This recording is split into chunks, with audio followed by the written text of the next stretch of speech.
A cow says, "Mmm." Sometimes you can feel it. This is a roller coaster. Hear the thrill. Listen to the lemon shake-up. And the chill? Sounds like fun. And it's all waiting for you to relive at your Indiana State Fair. It's the soundtrack of summer. It is an Indiana tradition that has stood the test of time. In its 174-year history, the Indiana State Fair has only been canceled 3 times by the pandemic, World War II, and the Civil War. The fair remains an Indiana tradition unlike any other.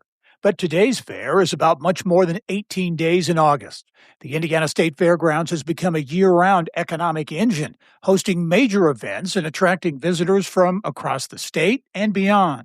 On this episode of the Business and Beyond podcast presented by PNC, Indiana State Fair Commission Executive Director Ray Allison talks new attractions, a new year-round business model, and why the fair remains an important part of Indiana's identity.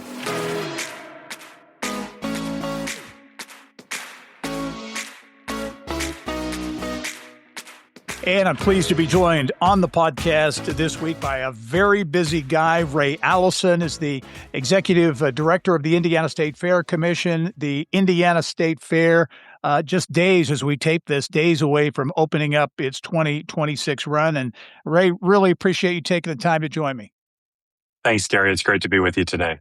So what's it like? I mean, you've been preparing for this, obviously, since the end of last year's fair, but now that you're basically there, you're just a few days away from opening. What's it feel like? Is it an adrenaline rush? Is it nerves? What's it feel like? Yeah, look, this is my favorite time of year. I love watching the fair come together. And if you were to walk outside on our campus right now, carnival rides are going up. Our food vendors and all of our commercial vendors start arriving at 5:00 today. We've got tents going up all over the campus. I mean, we're building a small city on the fairgrounds right now to be ready for next Friday's opening. And there's just something about it. The energy on the campus right now is amazing. And we'll talk about the changing face, literally, of the Indiana State Fair and the Indiana State Fairgrounds. But as you prepare for this fair, this isn't, as they say, your first rodeo. You took over for really a legend, in my view, Cindy Hoy, to lead the Indiana State Fair, the Fair Commission. But this is your 34th Indiana State Fair? This is my 34th fair. Yeah, I started back in 1993 as a college intern, and I fell in love with the place almost immediately, so much so that I came back for 3 more summers. I interned every summer that I was in college. And then as a just recently graduated college student, I went out and got what I called a real job, and I worked in the advertising industry for about a decade. But I took vacations to work the fair every summer. Wow. And then I came back in 2007 as a full-time employee, left again for about a year, 2013, 2014, and been back ever since. But when you put all that together, counting internship, seasonal employee, part-time employee, full-time employee, it's 34 consecutive Indiana State Fairs. What is it that hooked you on the Indiana State Fair? What is it about that place? And I assume a lot of the things that attracted you to the fair back in the beginning still kind of resonate with you today. Yeah. It's just a special place, Gerry, and I get emotional sometimes when I talk about it, but there's just nothing quite like it that brings Hoosiers from all across the state, all walks of life, and it brings that urban and rural together like nothing else, right? We're going to have 600,000 square feet of barns filled with livestock while people are milling about outside, riding rides and eating food and being entertained. But it's that urban-rural connection, that connection to our history of promoting agriculture and still being able to be that conduit for our agricultural community and the general public today is just really important. But I think at the end of the day, it's just what this event means to people. I've been telling my team a lot this summer that, this is America's 250th year. This is our 174th year as an Indiana State Fair. We started in 1852. It's our 169th fair. And what I've been kind of telling people is it's just really crazy when you think about it. Only 3 things have stopped us from happening since 1852. COVID in 2020, obviously. 3 or 4 years during World War II, and the Civil War, right? So when you put that in perspective, and it's an event that predates the Civil War, we missed a year and we came back and we're still going strong as the state's largest event. It's multi generational. Again, it touches every walk of life imaginable, and people have been making memories and building family traditions here for 174 years. And I just think that's really cool. Yeah, and you mentioned multi-generational, so I'm sure, even in these changing times, you still see families, parents, grandparents, great-grandparents, you still see that play out each year at the fair. Every single year, and it's every aspect of the fair, right? It's the livestock barns are multi-generational. Then, some of the families have been exhibiting here for 70, 80 years. And but it carries over to our carnival operator, North American Midway Entertainment. It's a multi-generational family based here in Indiana that owns that carnival. Our food vendors are multi-generational, sometimes 3, 4 generations of families that have been doing this. And then our fair goers. I mean, it's mom and dad and kids and grandma and grandpa and sometimes great grandma and grandpa that are coming to the fair together and have been doing this for generations. And again, there's just nothing like it. And I get really excited and amped up every year Yeah. for the fair to roll around. Okay, for someone who maybe has not been to the fair, maybe in a few years, what's your sales pitch? In Uh, other words, making the case to a Hoosier who hasn't been there for a while, yeah. why should I go again? Yeah, look, again, there's something for everybody here, right? If you want to get up close with livestock and for the first time ever, you can do that. If you want to eat some incredible food and some of the craziest concoctions that people can dream up, we've got that for you.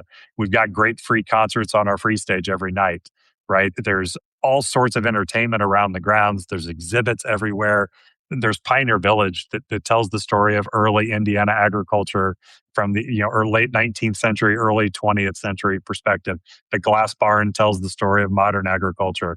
There's more FFA and 4-H exhibits and people here celebrating the youth of Indiana and their incredible accomplishments. It really doesn't matter what your interest is. There's something for you to do here. And once you pay your admission at the gate, if you go on our website, we've got a list of 100 things that you can do for free at the Indiana State Fair once you buy your gate admission. And that doesn't happen a lot of places. And it's an all day adventure. If you do the fair right, you can be here for 5, 6, 7 hours.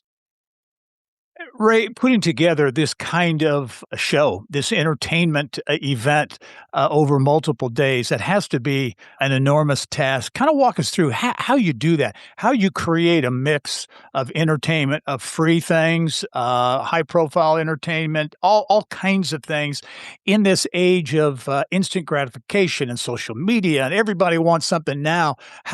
What's that process like? Yeah. Oh gosh, I mean, we could talk all day about that process, but we've got an incredible team here from all of those different disciplines that you talked about that spend the entire year, in some cases years, multiple years, planning for what the theme of the fair is going to be and the entertainment options that we're going to offer and looking at new food options and new competitions and those things that help keep the fair relevant as we go through the years and through the generations to make sure that we're serving everyone. And our team just does an incredible job finding these things. A few years back, we started a mullet competition when the mullet came back, right? We do a corn eating competition. We've got cornhole tournaments. And I mean, we just work really hard every year to make sure that there's fresh and new and exciting things happening that make people want to come. Yeah, and how do you do it? Because I'm sure it's important. I mean, I liken it in some ways, to the Indianapolis Motor Speedway and, their constant challenge of creating new things and new events and new ways of doing things, but importantly, keeping that rich heritage, that rich tradition. I assume it's a lot of the same challenge or opportunity for you as well. It really is. Yeah. It's that finding that right mix of honoring the tradition, who we are as an organization and why we exist. And, we have a common purpose that our team uses around here. And it says we intentionally create exceptional experiences for making memories and building traditions rooted in youth, agriculture, and entertainment for everyone every day. Right. So we live by that and we make sure that we're creating those opportunities, but we're still rooted in building up youth, supporting agriculture and entertaining Hoosiers. And we want to make sure we do it for everyone every single day. And, as long as I think we stay true to that, we're going to put on an event that people want to come to for another 174 years. How important is the agriculture piece? Because that's obviously Yeah. rooted in the mission of the Indiana State Fair, and obviously it's such an important part of the Indiana economy and a changing part with so much technology and innovation and all those kinds of things are part of that. How important is telling the story of agriculture, and how do you do that? Yeah, it's foundational, Gary. I mean, you talked about Cindy Hoy at the beginning, and I'm sure we'll talk about her a little bit more before we're done. But the thing that she always instilled in me is, you go back to 1852 when we started, the fairs was about farmers learning from farmers, because the vast majority of the population was involved in production agriculture. Today, less than 2% in production agriculture. So now we really strive to be that conduit between agriculture and the consumer, to teach people about modern day agriculture and where their food comes from. And that happens in the livestock barns every day with the competitions. It happens in the glass barn with modern agriculture. It happens at Purdue or the Pioneer Village, all of the Purdue exhibits around the grounds, Little Hands on the Farm. The list goes on and on. FFA, all of the things, touch points that we have around the grounds that help connect the consumer to agriculture. Some may suggest that there's a lessening importance of agriculture, but can you make the argument that maybe the fair's role in telling the story of agriculture maybe is more important today than it's been, because of the importance to the Indiana economy, because of all of the new elements and nuances that are part of the modern agriculture scene, that maybe that agriculture piece is more important? Yeah, I think you're spot on with that, Gary. It's more important maybe than it's ever been. And I think it's because the average consumer is so far removed. As I said, less than 2% involved in production agriculture. Most Hoosiers are 4 to 5 generations removed from the family farm, right? So they have no idea what modern agriculture is or how the food they eat gets on their table. I've got the great fortune this year of serving as the chair of the board of the International Association of Fairs and Expositions, or Industry Trade Association. And we talk about that all the time in fairs across the United States, because we are all agricultural fairs at our root, at our core, and how important it is for us to have these touch points and these we call it edutainment, right? Right. These educational opportunities delivered in an entertaining way, to make sure that we're hopefully teaching people something about agriculture while they're here. Well, you mentioned your role in that international group. Give us your take on kind of the state of state fairs, the state of the industry, so to speak.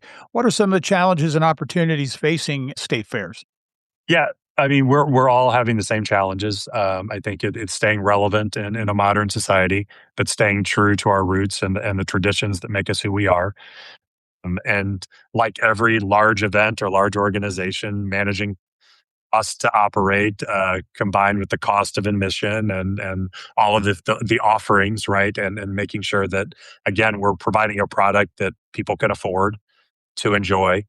But I would say overall, the fair industry is really strong. Our association just did an economic impact study for the entire industry. And I think it came back and showed that the industry as a whole is about a $30 billion industry in the United States. Wow. Just in the US, that's not worldwide, and there's fairs all over the world. So, I mean, it's an important part of it. And I tell people all the time that if you go to almost any community in America, if there's a county fair or a state fair, chances are it's the largest event in that community every year. And it's most likely the oldest event in that community as well. And again, I think that really speaks to the importance of the fair industry and again, why it matters still today. Yeah. How about the importance of the Indiana State Fair as a gathering place, really, in many respects for the state of Indiana? Because obviously you're attracting people from every corner of the state, all walks of life. Does the fair serve a role as a kind of a convener or a gathering place for the state of Indiana? Yeah, we think so. I mean, we do draw people from all over the state, and some folks, this is their vacation, right? They're making the 3 hour, 2.5 hour trek up from Evansville, or the 2 hour, trek from Fort Wayne or up South Bend or the region. It doesn't matter. They're coming from all over. We joke that the fair every year is a big family reunion. And for some people, it quite literally is. This is where their family convenes every year to enjoy what the state fair has to offer. And that's what we strive to be is you quite literally the gathering place for families all across the state. Yeah.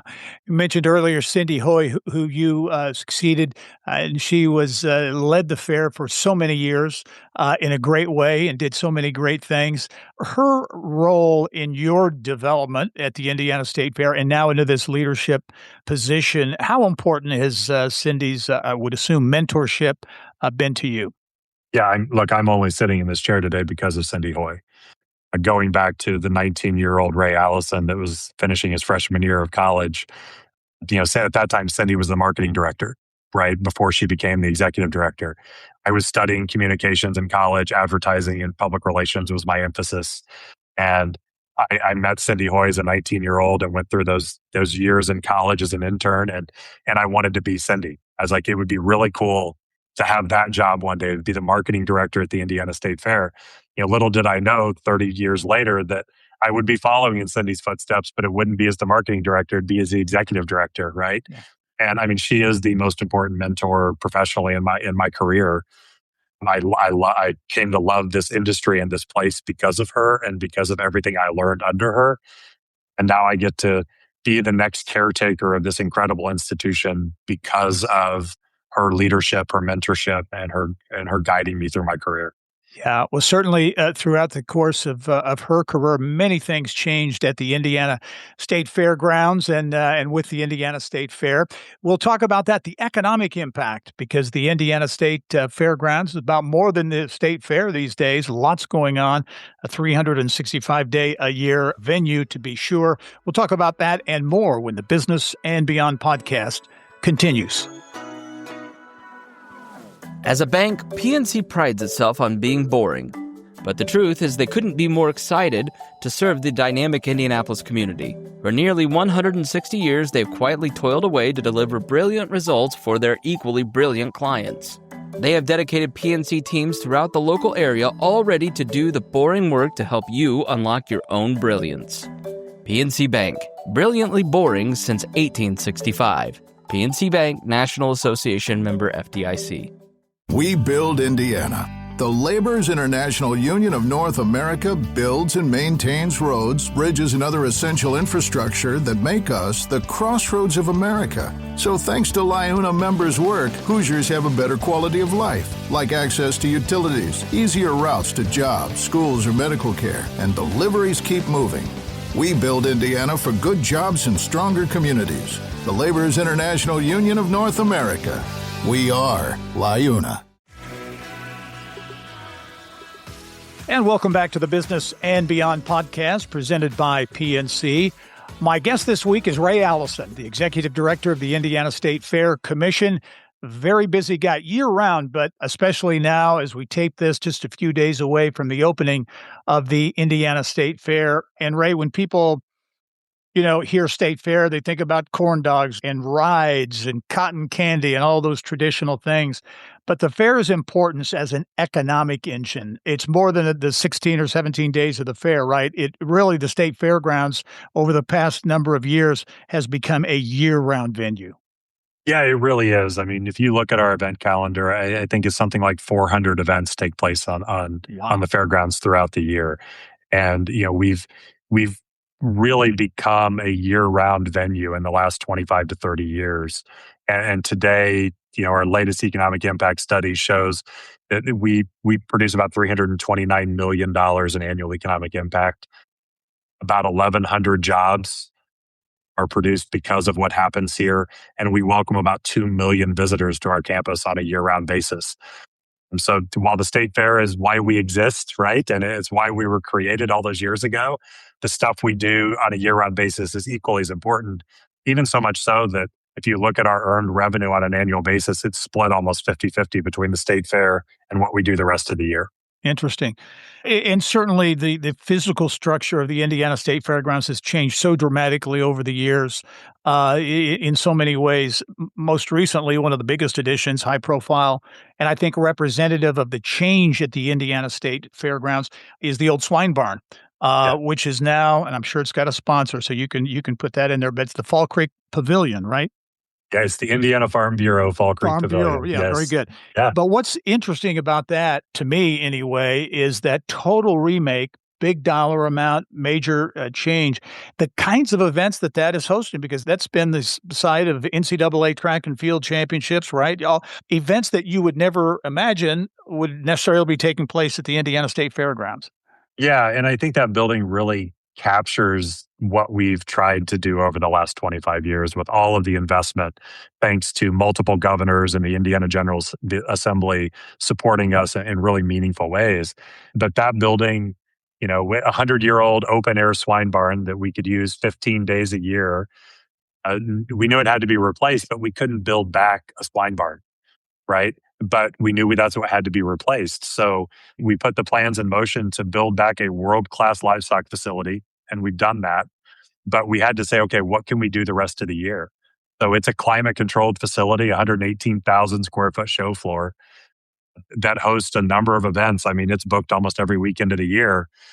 But what you talked about, I mean, the key thing was that is we purpose-built it to host indoor track and field, because in talks with the Indy Sports Corp and others in the community realized that was a need in the community, that if we provided a venue, we could bring business to the state of Indiana and the city of Indianapolis. And man, have we done that, Gary. I don't think I could have imagined the way that it has taken off. I mean, in 3 years of track and field, we've hosted the NCAA Division II Indoor National Championships.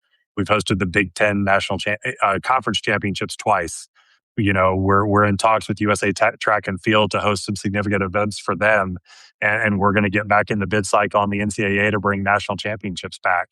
And it's just really cool to see that building transform for 3 months every year and doing something that, like you said, if you'd come to me 10 years ago and said you'd be operating a track facility, I would have laughed at you. Right. But now it's an important part of our business. Yeah. And so really in many ways, the Indiana State Fairgrounds has become an important part. It's always been a part, but now really a key part of that when you look at the tourism and meeting and convention industry, which is very large, very big for Indianapolis. When you talk about that, you got to talk about the Indiana State Fairgrounds as being an important part.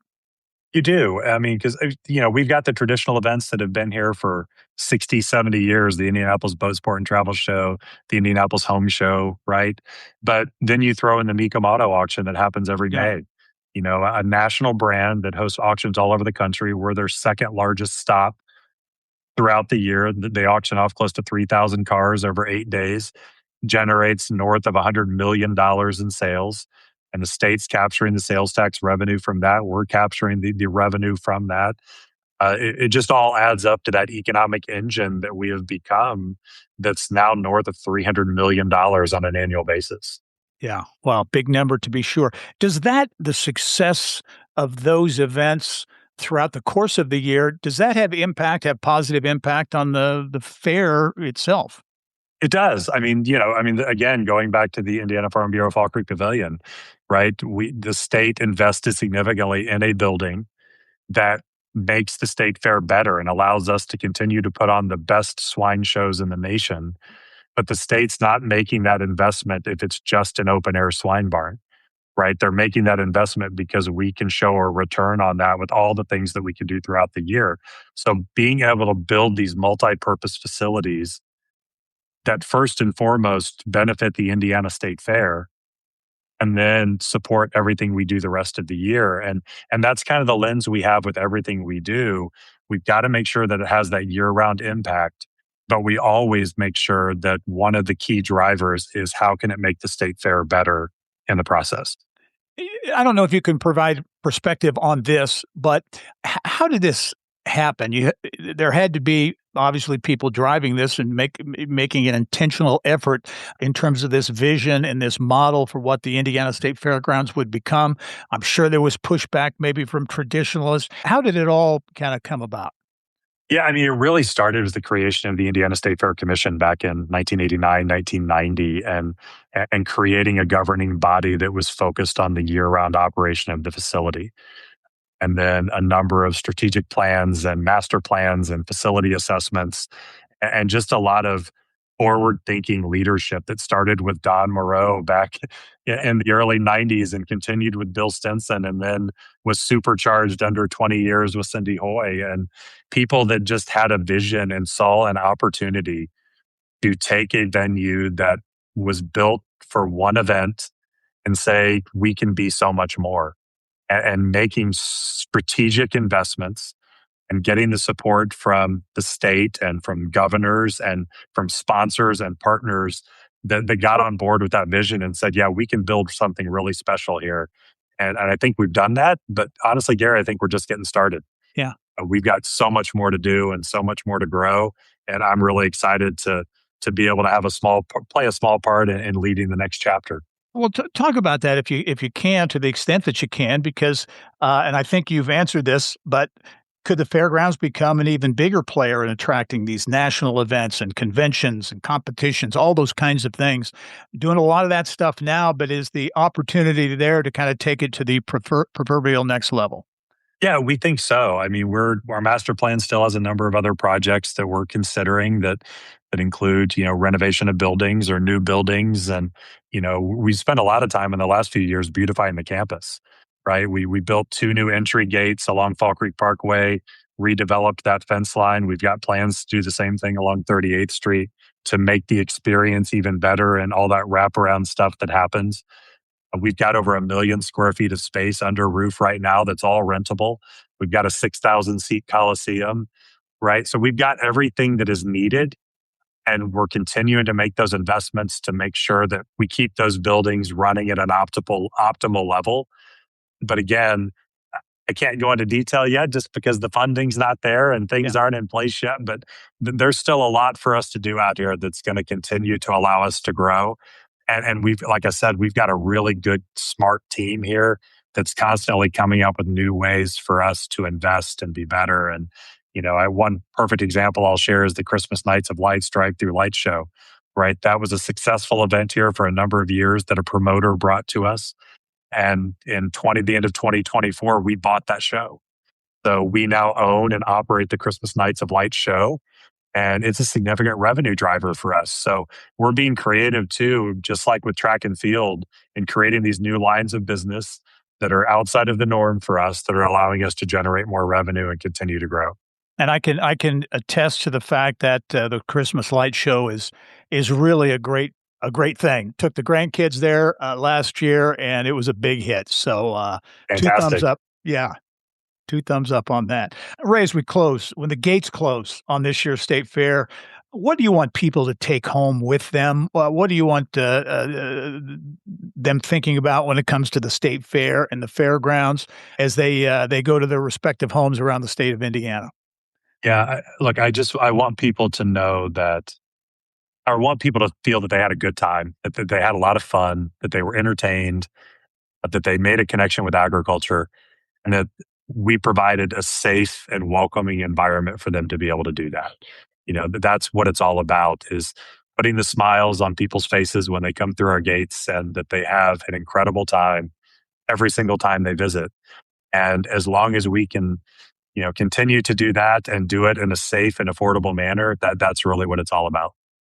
Now, do you try to broker special deals with the weather forecasters to make sure that you have beautiful weather for the entire run of the fair?